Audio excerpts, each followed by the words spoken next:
Hi VC. It's been a while, obviously. Not in my usual place. Um, Wearing the Brandon Jennings jersey. Um, and it's been a long time. And I have a lot of records, some new, some old, kind of a hand-picked selection of things that I'm going to show. I've kind of been separated from my turntable because I kind of split when shelter in place happened. So I haven't been home with my record player, but I just got it back to where I am now. And I have a bunch of records to show. Like I said, kind of a combination of new and old. First, what I'll show, R.I.P. Florian Schneider. I just wanted to show my Kraftwerk records, Computer World, Radioactivity, and Trans Europe Express. I think all of these are first US except for Radioactivity. I'm pretty sure is like a 90s reissue or something. It's on Green Capital. But yeah, nothing too special about these except for the music, which is wonderful. So sad to hear about Mr. Schneider. I wish I had the Traffic Cone albums, because those are my favorite Kraftwerk records. But oh well. Next up, not a new find. At the Gates, Slaughter of the Soul. This is sometime from the late 2010s, on that orange earache full dynamic range vinyl. It sounds really good, and I just happened to get one of the colored ones.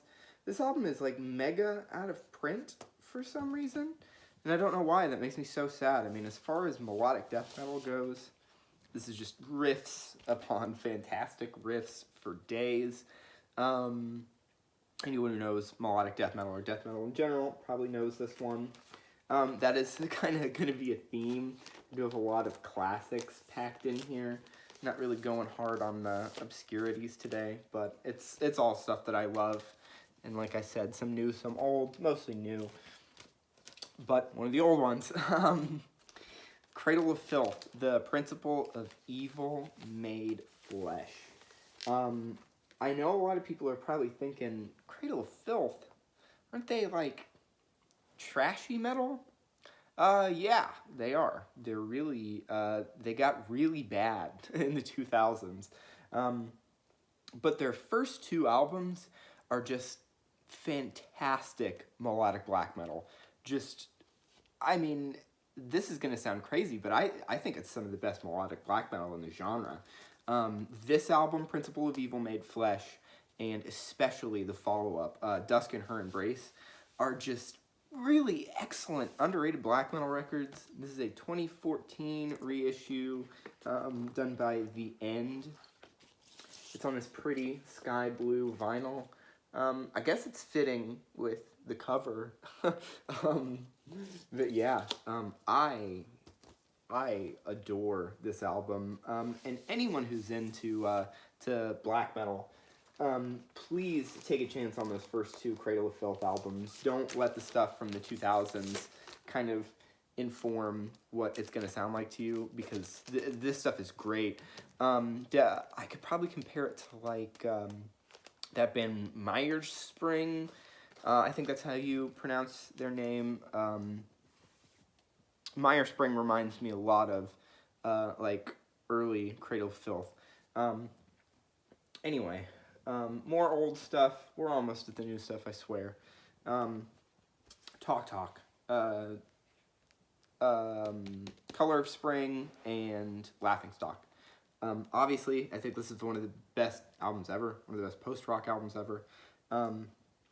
Commonly shared opinion by a whole lot of people, for sure. But I really do love this album, and Spirit of Eden. Talk is really one of those bands that I think it's kind of hard not to like, but I don't like this one as much. Color of Spring, this is the one that I've had the longest. I've had this for years. I probably put it on once every year or so. I definitely spun it a lot when Mark Hollis died. But yeah, I'm just, I don't think this is in the, I don't think it's in the pantheon. I don't think it's a trilogy. I think it's a duo. But yeah, talk. And then, this is the last of the older stuff I brought along. Again, keeping in the theme of death metal, extreme metal. This is Behemoth the Satanist. I love this album. I love lots of Behemoth stuff. Really like the album Evangelion. I was sort of into the You Love Me at Your Darkest album. Not as much as this. I know Nurgle is kind of, you know, I keep an eye on Nurgle. Always keep an ear out. But this album is just, it's fantastic. Death metal, blackened death metal, if you will.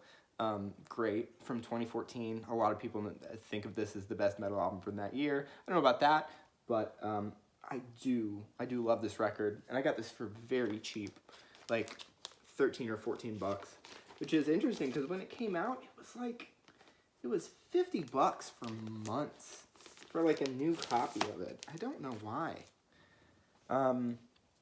Okay, now we're at new stuff.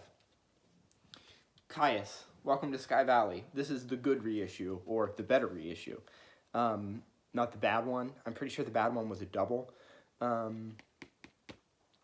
Yeah. I am a little wary. This is the only one of the new ones I haven't played yet. I'm a little wary, because this is a 54-minute album on one disc. So this may not actually be the better reissue. I've heard that it is. That's why I bought it. It was cheap. 15 bucks, brand new. Classic stoner rock, stoner metal. I like Caius more than I like Queens of the Stone Age. It's heavier, better riffs, stuff like that. I like the vocalist too, more on Caius stuff. I just recently got more into Caius, so I picked this one up. But I've always liked this album. But yeah, Caius, Welcome to Sky Valley. Next up, another full dynamic range reissue from Earache, really trying to hit all the death metal classics. Carcass, Heartwork. Carcass is one of my favorite death metal bands ever. Surgical Steel is one of my favorite metal albums of the decade. And this is, again, another masterpiece of melodic death metal. And if you want good pressings of these Earache albums, please check out the Earache Full Dynamic Range collection. That's a teaser in the business for something down the road. But they sound so good. They sound fantastic. I meant to say that about Slaughter of the Soul. These Earache Full Dynamic Range reissues, like, it brings everything out of these metal albums. So yeah, extremely happy to have this copy of Heartwork by Carcass. One of the few non-metal things, but a grail, an absolute grail. This is Clark Terry with Thelonious Monk in Orbit. Japanese Riverside pressing from the 80s. It's in the Blake sleeve, so I'm not going to try and take it out of that. But yeah, this album is amazing. It's one of my favorite Thelonious Monk sessions ever. When I play this, I play it like a Monk session.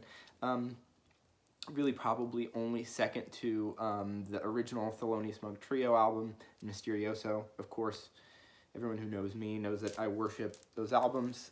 This one is a close third, man. Absolutely fantastic post-bop, whatever you want to call it. Just so much going on. Super complex compositions going on here, and I mean, what can you say about Monk? He's the elephant of the piano. But yeah, this is fantastic, and I'm so happy to have this super clean Japanese pressing. It's got the obi and the insert, and it sounds great. So happy about that. Next up, like I said, the classics, they're not letting up. This is Death Symbolic. Gotta get a new sleeve for that. I got a bit of a bumped corner there. Kind of annoying. But yeah, Death Symbolic. Another death metal classic. This is a Metal Blade reissue. It does come with this nice polylined inner sleeve, and it is on white vinyl. Bone white vinyl. I had no idea. Who would have thunk it? It comes with that. It comes with a, let's see here. It's got this fancy little insert there. There's Chuck Schuldiner there, looking like a badass. Rest in peace, Chuck. Anyone and everyone who knows death metal really can't get much better than the band Death. I do have Scream Bloody Gore. It's not here, sadly, but I do love that album as well. I think Human inches this out for my favorite Death album, and I need to get a copy of Human, but Symbolic is going to do for a while. Next up, a band that I haven't ever been super into in the past, and recently just clicked with during Shelter in Place, especially this album. Nick Cave and the Bad Seeds, Push the Sky Away, so good goth rock singer-songwriter. Maybe not post-punk, it doesn't really fall into that like his old stuff does, but it's so good. Very low-key, very different from Nick Cave's other stuff. I've heard a lot of people kind of criticize the songwriting and the tone on this album. I don't see it, man. I think this album is fantastic. We Know Who You Are is a great opener. Mermaids is beautiful. Higgs Boson Blues, and then that title track to end it. You're talking a great album. But yeah, Nick Cave and the Bad Seeds, Push the Sky Away. Also gonna have to get in contact with Bad Seed Limited, because we got a nasty little spine split there. Not feeling that.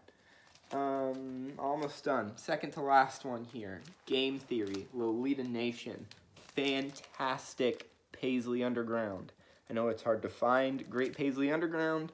I completely agree with that as well. I'm not a fan of the Dream Syndicate. But this band, Game Theory, man, they're fantastic. It's like if REM was around in the 60s. And I know you're thinking, what about Fables of the Reconstruction? It still sounds like REM. This really it's Birdsian. It's weird. It's got funny detours on it. It's a double. I mean, really, take me away, Game Theory, Lolita Nation. It's also on Enigma Records, which is also weird, because the only other stuff I can think of on Enigma Records is Nick Cave and Death Angel. Death Angel put out a lot of their early stuff on Enigma as well. And I do have a Death Angel album. I don't know why I don't have that with me. But yeah. Anyway, back to Game Theory. Fantastic. And it's double. And this is cheap as hell. You can get this for like $10 on Discogs. Do it. Please do it. Get Real Nighttime. Get Big Shot Chronicles. Get all the Game Theory albums. They are fantastic. And ending it off, probably my favorite death metal of all time, album of all time. Maybe my favorite. Maybe my second favorite. Morbid Angel, Covenant. Best riffs ever. Best vocals. Just supreme. Just perfection. Morbid Angel is so good. Always been one of my favorite death metal bands. But something about this record, it shines above Blessed Are the Sick, Altars of Madness. This one is it for me. I adore this album. This is also an Earache Full Dynamic Range reissue. It sounds amazing. And I say the best for last. I adore this album. But anyway, yeah, so that has been this video. I'm glad I got out of the way.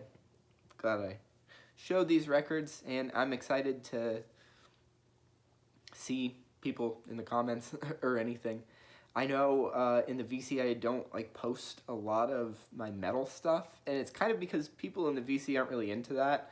I've always been more of a jazz guy, so I post my jazz there, and people like to interact with that.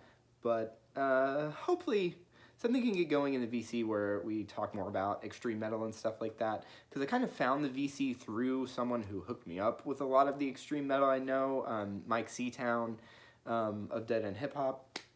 I think I've done a shout out to him before. But yeah, he put me on a lot of the death metal and black metal that I'm into. But yeah, If you see anything here that you love, talk to me about it, please. But yeah, thank you, VC, and hopefully I will be back soon.